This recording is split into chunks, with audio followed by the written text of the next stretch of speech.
Ito ang aking Honda Civic FD at bumili ulit ako nito dahil sa sentimental value nito para sa akin. Ito ang aking unang sasakyan na regalo ng aking mga magulang bilang graduation gift noong college. Naging katuwang ko ito sa pagbuo ng aking negosyo, lalo na noon nagsisimula pa lang ako at ginagamit ko ito para sa paghahakot ng mga supplies. Kaya naman, masayang masaya ako nung nakabili ulit ako nito.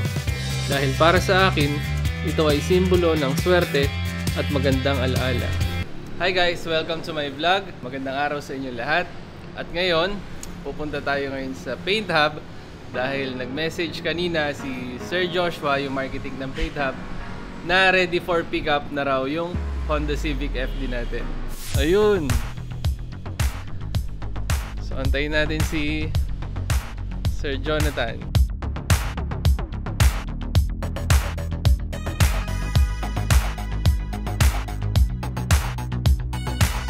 Bago pala tayo magpunta ron, kwento ko lang na kung anong nangyari dun sa Civic FD. So last week, naatrasan ko yung signage ng KFC. Nagkaroon tuloy ng gas-gas sa likod. Kaya nag-decide ako na dalhin sa Paint Hub para i-repaint nila at pinasabay ko na rin yung front bumper at yung rear spoiler kasi medyo naninilaw na. Alam nyo naman, pagka white yung paint ng sasakyan natin at medyo may edad na siya, talagang naninilaw siya ng konti. So mamaya makikita natin kung maganda ba talaga ang trabaho ng Paint Hub at kung maibabalik ba nila sa original paint condition yung sasakyan natin. Dito na tayo sa elevator. So bago pala tayo pumunta ng Paint Hub, kailangan muna natin dumaan dun sa pinapagawa kong steakhouse. So check natin yung condition ng mga manggagawa natin doon, yung quality ng trabaho nila, kung malinis ba. After natin i-check, punta lang tayo saglit dun sa restaurant ko, yung Japa Mix. Check lang din natin sila, tapos diretso na tayo ng Paint Hub. So kailangan before 5 PM nandun na tayo para hindi tayo masaran at makuha natin yung sasakyan today. So let's go! Check natin sila. Ito yung bar, ginagawa na. Ayan, so ito naka-tiles to. Nandyan yung mga alcohol natin. Tapos nandito yung signage. Ito naman, pakita ko sa inyo ang CR. Ayan. So ito yung CR. Ayan. Toilet bowl. Nandito yung urinal, di pa nakakabit. Ito naman yung lavatory. Ito naman yung mga couches natin. Ayan. So, dalawang couch. 1, 2. So, yung kitchen natin, meron siyang salamin. So, iniisip ko pa kung lalagyan ko ng sticker to o salamin lang para makita ng mga customer natin yung mga niluluto rito sa kitchen. Or pwede rin naman na parang see-through lang, medyo kita, pero hindi masyadong exposed para may privacy pa rin yung kusina natin.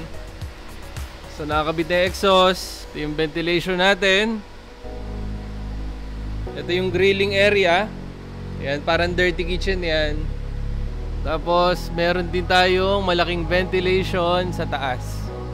Yan. So, maaliwalas dito sa kusina namin at mahangin din. Ayun o. Ito yung hallway palabas. So, ito yung wiring. Ayan, tinatapos na yung wiring. So, dito naman sa part na to, nandito yung mga sim racing. So, itong pader na to, babakbakin yan. Tapos maglalagay tayo ng 1, 2, 3, 4. So, hopefully 4 to 5 na sim racing meron tayo dito. Tapos sa wall naman na to, nandito yung ating podium area. Diba alam nyo, pagka may nanalo na sa karera, merong first, second, third. So, nandito yun. So, pwede sila mag-pictorial dyan. Dito rin natin i-announce yung mga nanalo. Maglalagay tayo rito ng malaking couch para habang naglalaro yung mga guest natin o yung mga customer natin is pwedeng manood yung family and friends nila. At the same time, yung mga kumakain dito, makakapanood din yung mga naglalaro dito sa ating scene. Ayan, pinaprep na. So, dito naman, etong wall na to, babakbakin yan para maging dalawa yung couch natin. So, ito. Couch kasi yan. So gagawin natin dalawa yung couch. Papabakbak natin tong wall na to para mas lumaki yung dining area natin. Currently, ito ay CR. So since meron na tayong bagong CR sa likod, hindi na natin kailangan ng CR na to. Dito naman sa area na to, ayan, sa area na yan, may mga gamit pa. Maglalagay rin tayo ng 3 sim racing. So 1, 2, 3. Para yung mga customer natin na nagda-dining dito is makita nila yung mga drivers nila na naglalaro dito. So maganda yun, guys. So pakita ko naman sa inyo ang ating outdoor mini garden. Ayan. So ito yung mini garden natin. May salamin din yan. Ayan. So ito yung pintuan. Paglabas mo rito, mini garden. Maglalagay tayo ng mga plants dito. Ayan, may plants dyan. Tapos meron din tayong natural ventilation. Tapos mo kumain, pag-iisipan ko kung pwede mag-smoke or mag-vape dito. Pero pag-iisipan pa natin yan. Siyempre, mas maganda kung hindi. Pero sa mga hindi makakatiis, pwede rito. Ito naman ang ating CR. Yan, CR. Pagpasok mo, lavatory. May salamin. Kasi ito yung ating bagong renovate na CR. So, yung toilet bowl. Dito naman yung ating urinal. So medyo malaki yung CR natin dito sa likod. Maganda siya. Oh, may shadow line pa ang ating kisame.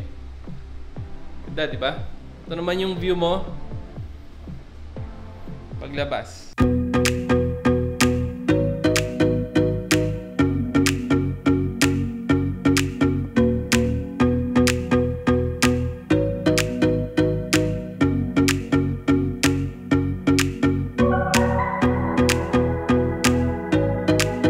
Nakasasakyan ka, 5 seconds lang nandyan ka na. Ayun o. So ayun yung Japa Mix. Japa Mix Authentic Cuisine. Afternoon, Ate Maricar. Hi ka. Hi. Afternoon, Sir Rudy. Hapon.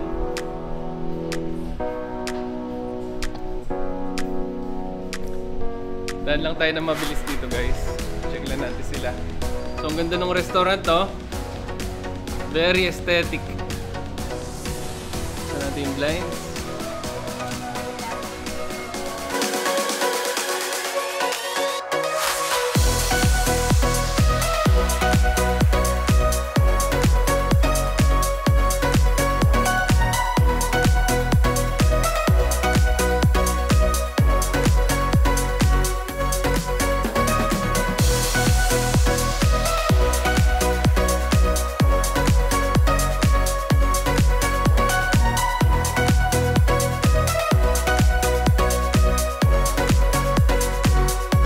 Dumating si Mami Elma dito sa Japa Mix. Makita ko sa inyo. May dalang mga maleta. Sakay punta mi?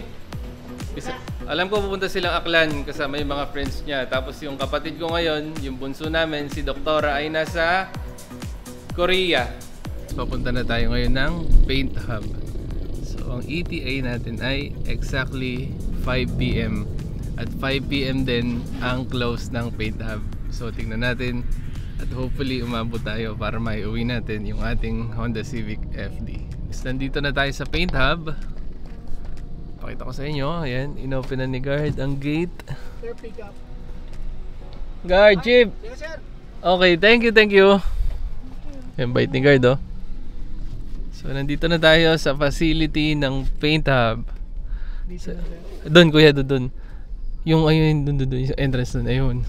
So ito palang Paint Hub, konting context lang. Ito yung pinakamalaking paint shop ng mga sasakyan dito sa buong Pilipinas.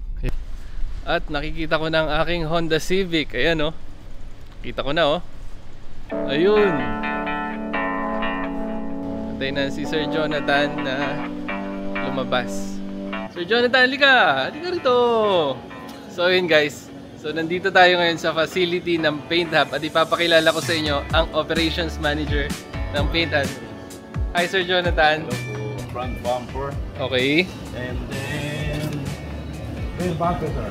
Yung rear bumper. Rear bumper and Yan. spoiler. Spoiler. Yan. Paano natin pinipinturahan to? Meron ba tayong... Ayun sir ang ating oven. Yun. Dalawa tayo sir. Okay, sir. So, meron silang tatlong oven, no? So, ba't kailangan i-oven, sir? Para sir, mas maganda yung pagkakapintura natin. And then, Okay. wala tayong mga pinholes sir. Yun. So, kahit umuulan, no? Kaya magpintura, no? Yan. So, sabi ko nga sa kanila kanina, check natin yung quality ng trabaho ng paint hub kung back to original. So, back to original ba, Sir Jonathan? Yes sir. Yun. Sabi, 90% lang po yung 90 to 95 sir. yun. Sabi nga nung kaibigan ko, pinost ko sa FB, sabi, sayang yung Oric paint, sir. Sabi ko, hindi, walang problema, sir. Sa paint hub ko dinala. Thank you. Kaya, makakasigurado tayo na back to original. So, ipapakita ko nga sa kanya yung quality ng trabaho. Kasi nagbabuy and sell yun eh. So, pares kami ng thinking dati na pagka nirepaint, sayang. Pero dito, napatunayan natin na kayang ibalik sa original yung quality ng trabaho. Especially yung paint. So, Marcel, dito lang yung ating mixing room. Ayan. Doon po mismo ginagawa yung pintura. Wow, grabe oh. Laki ng facility, no? Grabe, ang ganda oh. Back to brand new.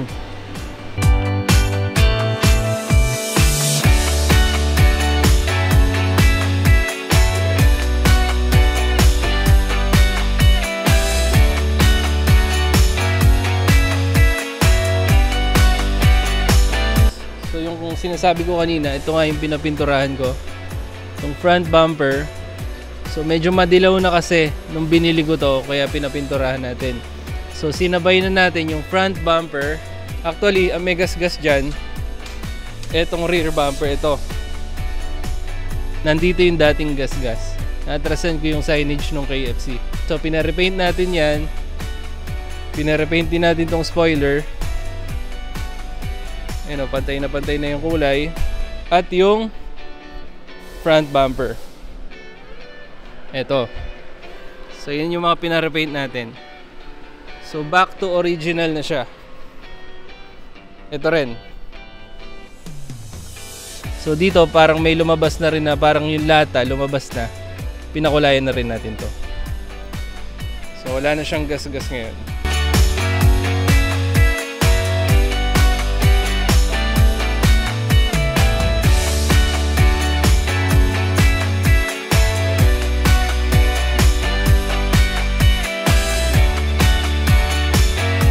Tignan nyo itong bilihan ng pandesal na to. Ano pangalan yan? Panditekwat. Sobrang haba ng pila dito sa Pasig oh. Gusto sana namin bumili kasi sobrang haba ng pila eh. Baka abuti kami ng 1 oras dyan eh. Hahanap muna tayo ng parking at kakain muna tayo. At i-check natin mabuti. Kasi hindi ko pa na-check lahat ng sulok ng pininturahan. So later makikita natin lahat. Anyway, for now, happy naman tayo dahil nag-exceed naman sila sa ating expectations sa pag-repaint nitong ating Civic FD. So, sobrang ganda talaga. Sobrang kinis, sobrang kintab. Wala kang makikita na bubbles. Pero hindi pa natin na-check lahat. So, hopefully, okay siya lahat mamaya. At mamaya bibigyan ko kayo ng napakaangas na tirol.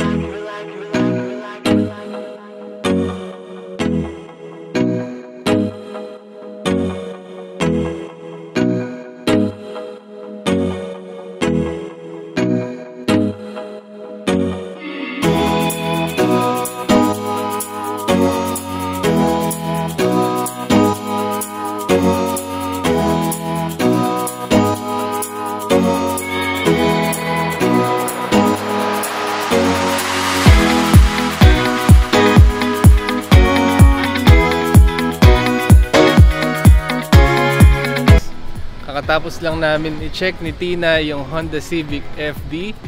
Okay naman. Happy naman tayo sa trabaho ng paint hub. At ngayon, kakain muna tayo sa Marugame. Tatanong siya, gusto raw niya mag-vape. 5%. 5%. Ano yung 5%? Wala namang pambili ng vape. 5% Imonza oh.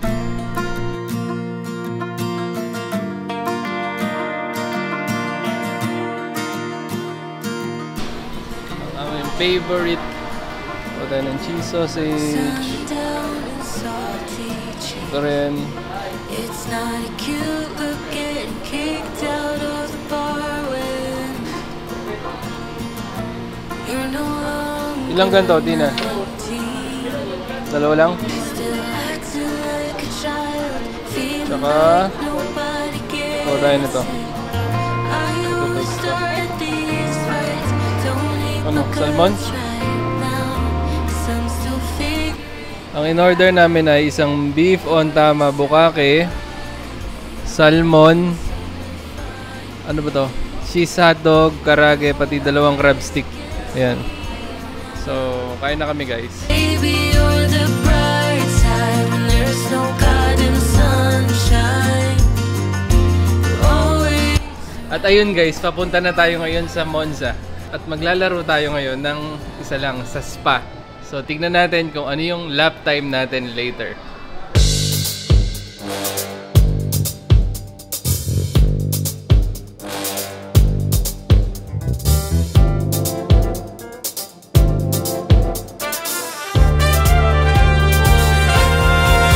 Register na si Tina. Pakita ko sa inyo. McLaren.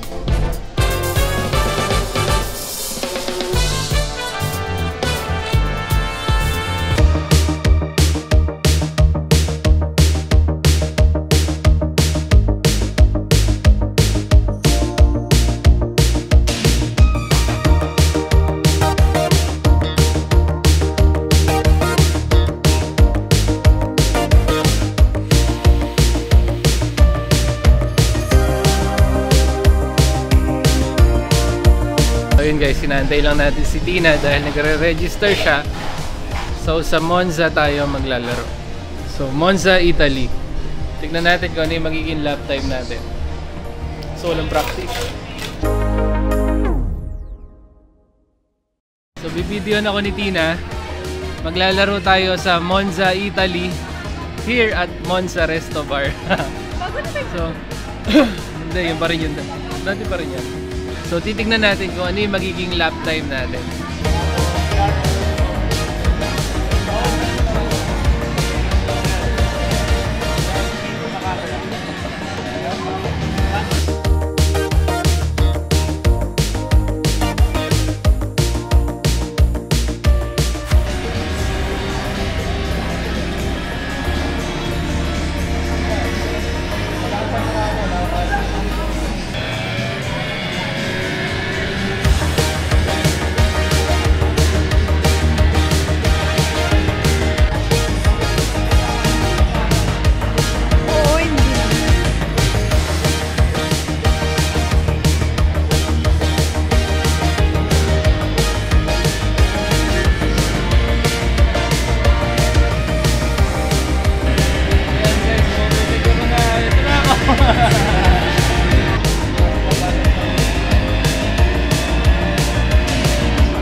Tapos lang namin maglaro dito sa Monza.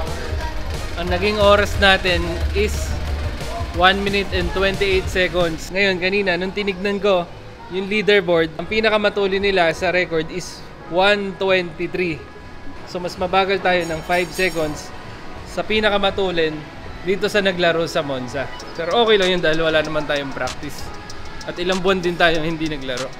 Dito ko na puputulin yung vlog. So kung nag-enjoy kayo, please give me a favor. Hit subscribe para makagawa pa tayo ng maraming exciting na content na kagaya nito. Maraming salamat at goodbye. See you next time.